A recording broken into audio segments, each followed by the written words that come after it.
But তারা বলেছে যে এ পর্যন্ত তারা 20 থেকে 25,000 আনুমানিক 20 থেকে 25,000 মোবাইল তারা হচ্ছে আইএমইআই পরিবর্তন করেছে।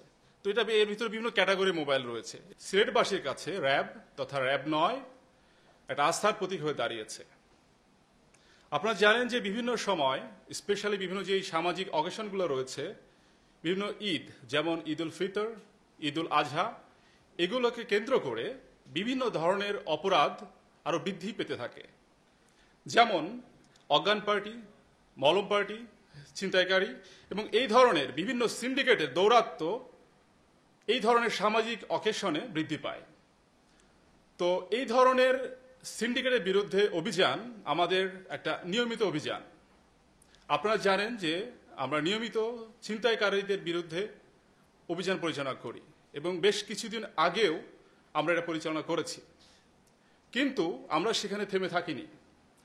আমরা বের করতে চেষ্টা করেছি এই যে ছিনতাইকারী তারা যে বিভিন্ন জায়গায় থেকে বিভিন্ন ব্যক্তিদের কাছ থেকে মোবাইল ছিনতাই করে, করার পরে এই মোবাইলগুলো কোথায় যায়, কোথায় বিক্রি হয়, বাট এর ফলশ্রুতি কি পরিণাম হতে পারে। তো আমরা এটার ফলো আপ রাখি। আমরা খুঁজে বের করার চেষ্টা করি যে এর শেষ কোথায়, এবং এরই প্রেক্ষিতে আমরা আমাদের গোয়েন্দা নজরদারি অব্যাহত রাখি এবং গোয়েন্দা তথ্যের ভিত্তিতে এবং গোয়েন্দা নজরদারির মাধ্যমে আমরা এই চুরি ছিনতাইকারী এবং চোরাই মোবাইল সিন্ডিকেটের বেশ কিছু সদস্যকে গতকাল রাতে আইনের আওতায় আনতে সক্ষম হই। প্রাপ্ত গোয়েন্দা তথ্যের ভিত্তিতে র্যাব 9-এর একাধিক আভিযানিক দল গত 10 জুন 2024 খ্রিস্টাব্দ তারিখে এসএমপি সিলেটের কোতোয়ালি থানাধীন বন্দর বাজারস্থ করিমুল্লাহ মার্কেটের থেকে মোবাইল চোর এবং ছিনতাইকারী চক্রের 6 জন সদস্যকে বিপুল পরিমাণ মোবাইল সহ এবং আইএমইআই ডিভাইস সহ গ্রেপ্তার করতে সক্ষম হয়। গ্রেপ্তারকৃত প্রাথমিক অনুসন্ধানে আমরা জানতে পারি যে তারা বিভিন্ন ধাপে বা গ্রুপে কাজ করে। তারা ইতিমধ্যে প্রায় 20 থেকে 25,000 মোবাইলের আইএমইআই পরিবর্তন করেছে এবং বিভিন্ন জায়গায় সেগুলো বিক্রি করেছে। কেউ কেউ হয়তোবা 2 থেকে 3 বছর ধরে এরা কাজ করছে, কেউ 4-5 বছর, বা কেউ তারও ততোধিক সময় ধরে কাজ করে যাচ্ছে। বেসিক্যালি 5 থেকে 6টি গ্রুপে তারা কাজ করে। প্রথমত বিভিন্ন জায়গায় থেকে মোবাইল সংগ্রহ করা হয়। হতে পারে ছিনতাইকারীর মোবাইল, চুরি মোবাইল। এরপরে সেকেন্ড যে ধাপ সেটা সংগ্রহকারী, তারাই বিভিন্ন জায়গা থেকে এই মোবাইল সংগ্রহ করে। এরপরে পরের ধাপ যেটা সেটা হচ্ছে মিডিয়া, যার মাধ্যমে বা যাদের মাধ্যমে ফোনটা মোবাইলটা আইএমইআই যে পরিবর্তন করে তার হাতে যায়। তো নেক্সট যে ধাপ সেটা হচ্ছে সেই ব্যক্তি বা সেই ব্যক্তিরা যারা আইএমইআই পরিবর্তন করে, এবং লাস্ট যে ধাপ সেটা হচ্ছে এই আইএমইআই পরিবর্তন করার পরে সেটা বিভিন্ন জায়গায় বিক্রয় করা হয়। এমন 5টি ধাপ বেসিক্যালি তারা ফলো করে। তো প্রথম যে ধাপ সেটা বিভিন্ন জায়গা থেকে মোবাইল সংগ্রহ করা হয়। এটা হতে পারে চুরি মোবাইল, হতে পারে ছিনতাইকারী মোবাইল, হতে পারে যে অবৈধভাবে বিভিন্ন জায়গা থেকে সংগৃহীত মোবাইল, যে মোবাইলের হয়তো বা কোনো কাগজপত্র নেই, হতে পারে যে কোনো অনিবন্ধিত মোবাইল ফোন।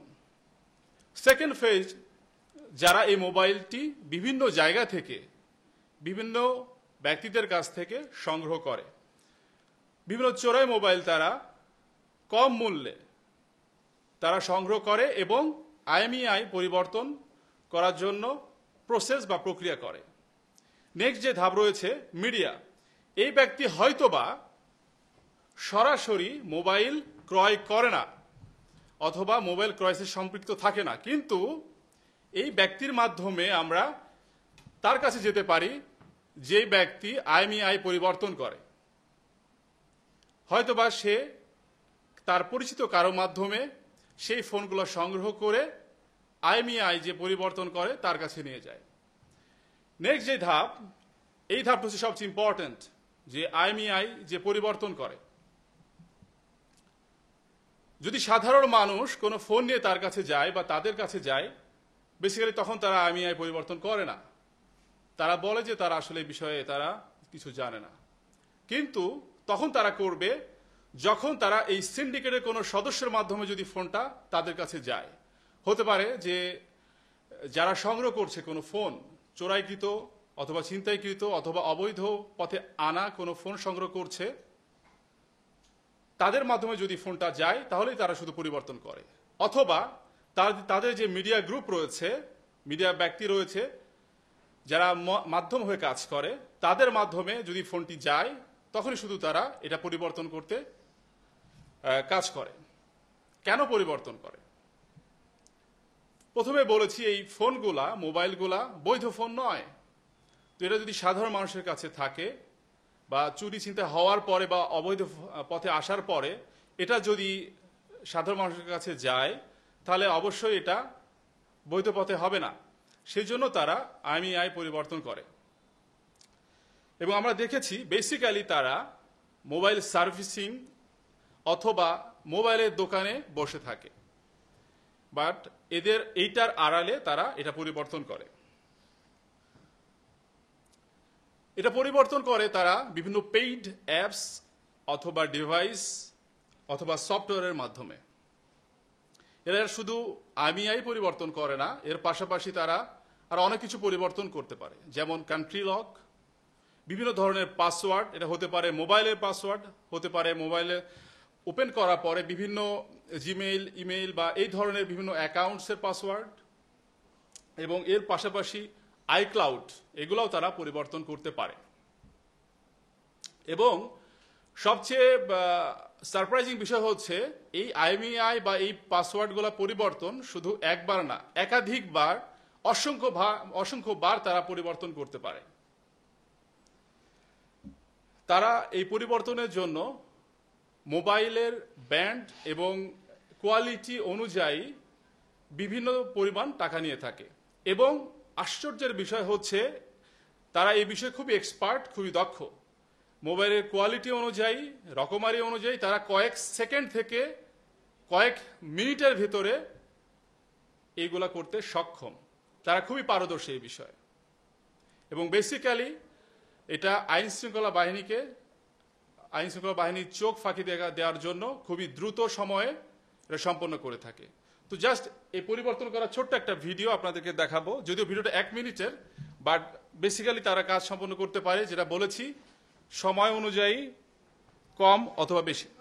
যেটা যে আমি বলেছি এরা বিভিন্ন ধাপে এরা কাজটা সম্পন্ন করে। যখন আইএমইআই পরিবর্তন করা হয়ে গেল তখন এটা আবার যারা এদের কাছে নিয়ে আসে তখন তারা আবার বিভিন্ন জায়গায় বিক্রি করে ফেলে। এটা হতে পারে যে অনেকেই সাধারণ মানুষ না বুঝে কম দামে মোবাইল বা সেকেন্ড হ্যান্ড মোবাইল কিনতে চায়, তাদের কাছে হয়তো বা বিক্রি করে।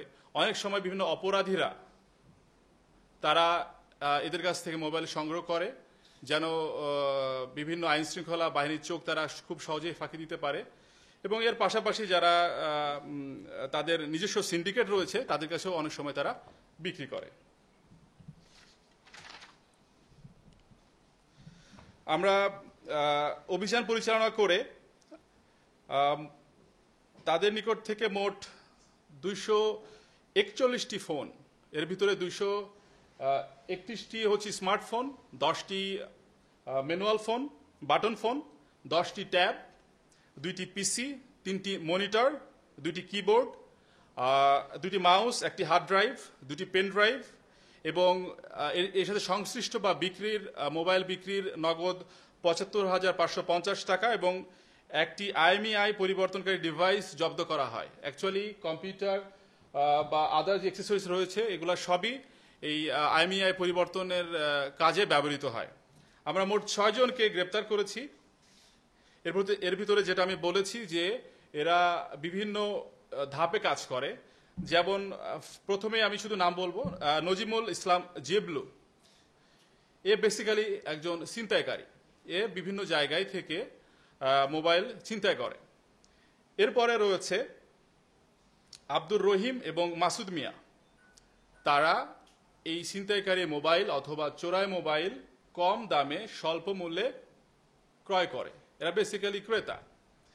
আরেকজনকে আমরা পেয়েছি মোহাম্মদ ইমন।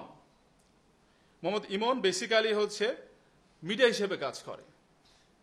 এ কোনো মোবাইল ক্রয় করে না অথবা কোথাও থেকে সংগ্রহ করে না, কিন্তু ইমনের মাধ্যমে যদি আমরা আইএমইআই পরিবর্তনকারীর কাছে যাই তাহলে যেতে পারবো।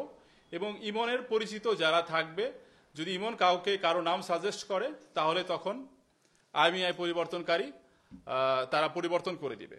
এবং দুইজন রয়েছে যারা মোহাম্মদ মিজানুর রহমান। বেসিক্যালি এই দুইজন আব্দুর রহমান এবং মিজানুর রহমান তারাই আইএমইআই পরিবর্তন করে। বাট তাদের কাছে যদি সাধারণ মানুষ যায় আইএমইআই পরিবর্তন করার জন্য, বেসিক্যালি তখন তারা পরিবর্তন করবে না। বাট আমরা যদি মাধ্যম হয়ে যাই, মিডিয়া হয়ে যায়, অথবা যারা স্বল্প মূল্যে ক্রয় করে তাদের কাছে যাই, তাদের মাধ্যমে যাই, তখন তারা আইএমইআই পরিবর্তন করবে। তো আমরা মোট 6 জনকে আইনের আওতায় নিয়ে এসেছি।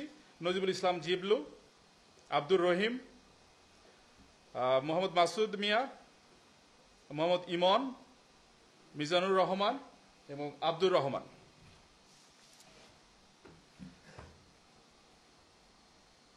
গ্রেপ্তারকৃত ব্যক্তিদের আইনগত ব্যবস্থা গ্রহণের লক্ষ্যে তাদের সংশ্লিষ্ট থানায় হস্তান্তর কার্যক্রম প্রক্রিয়াধীন রয়েছে। চোরাই মোবাইল সিন্ডিকেটের বিরুদ্ধে র্যাব 9-এর এই অভিযান চলমান থাকবে। বাকিটা যদি আপনাদের কোনো প্রশ্ন থাকে। ধন্যবাদ। একটি মামলা রয়েছে দ্রুত বিচার আইনে। আব্দুর রহিম, তার নামে 5টা মামলা রয়েছে, যেখানে রয়েছে চুরি, মারামারি, হত্যা চেষ্টার মামলা এবং সরকারি কাজে বাধা দেওয়া। মিজানুর রহমান, যে আইএমইআই পরিবর্তন করে, তার বিরুদ্ধে একটি মামলা রয়েছে, চোরাই মাল রাখার মামলা। বেসিক্যালি যেটা আমি বলেছি, তারা কিন্তু ফার্স্ট অফ অল ভিজুয়ালি তারা কিন্তু কোনো মোবাইল সার্ভিসিং পেশা হিসাবে তারা কোনো দোকানে বসে থাকে, অথবা কোনো মোবাইলের দোকানে সে মোবাইল সেলসম্যান হিসাবে থাকে, অথবা তার মোবাইলের দোকান আছে হয়তোবা। বাট আমরা যখন সাধারণ মানুষ হিসেবে যাব, তখন কিন্তু তাদেরকে আমরা এইভাবে পাবো না। তো আমি যেটা বলেছি যে যদি তাদের সিন্ডিকেটের মাধ্যমে যদি আমরা যাই তখন কিন্তু পাবো। তো এই জন্য সাধারণ মানুষ বা হয়তোবা যে মালিককে যে দোকান ভাড়া দিয়েছে হয়তো সে নিজেও জানে না। তো এইভাবে তার কাজ করে। আমি বলেছি যে আসলে এখানে অনেক চক্র রয়েছে। এটা তো আমরা একটা চক্র ধরেছি এবং এদের কাছ থেকে আমরা আরো কিছু নাম পেয়েছি। তো আমরা কিছু ভেরিফাই করে আমরা এটা ফলো আপ করবো। এটা জাস্ট আমাদের শুরু। আর যেটা বলেছি শুরু বলতে কি, ছিনতাইয়ের অপারেশন আমরা এর আগেও করেছি, আপনারা এর আগে ব্রিফিং করেছেন। তো ওটা কিন্তু আমরা থেমে থাকি নাই, ওটাতে দেখেন ফলো আপ করে আমরা আজকে এই পর্যন্ত এসেছি। তো এটা আমাদের একটা কন্টিনিউশন অপারেশন, এটা এখানে শেষ না, এটা চলমান থাকবে। আসলে যে টোটাল এটুকু বলা ডিফিকাল্ট, বাট তারা বলেছে যে এ পর্যন্ত তারা 20 থেকে 25 হাজার আনুমানিক 20 থেকে 25 হাজার মোবাইল তারা হচ্ছে আইএমইআই পরিবর্তন করেছে। তো এটা এর ভিতরে বিভিন্ন ক্যাটাগরি মোবাইল রয়েছে। এটা হতে পারে স্মার্টফোন, হতে পারে বাটন ফোন এবং বিভিন্ন ধরনের স্মার্টফোন রয়েছে। এবং এটাও বলেছি তারা কিন্তু এই যে বিভিন্ন আইএমইআই পরিবর্তন করতে বিভিন্ন ধরনের টাকা নিয়ে থাকে। যেমন আপনার ক্যাটাগরি অনুযায়ী 500 থেকে 20,000 25,000 নিয়ে থাকে, মানে ইন্ডিভিজুয়াল ফোনে আইএমইআই পরিবর্তন করতে। এবং আপনার সময় নেয়, যেটা বললাম যে কয়েক সেকেন্ড থেকে কয়েক মিনিট। এটা ডিপেন্ড করে মোবাইলের কোয়ালিটির উপরে বা কি ধরনের মোবাইল সেটার উপরে।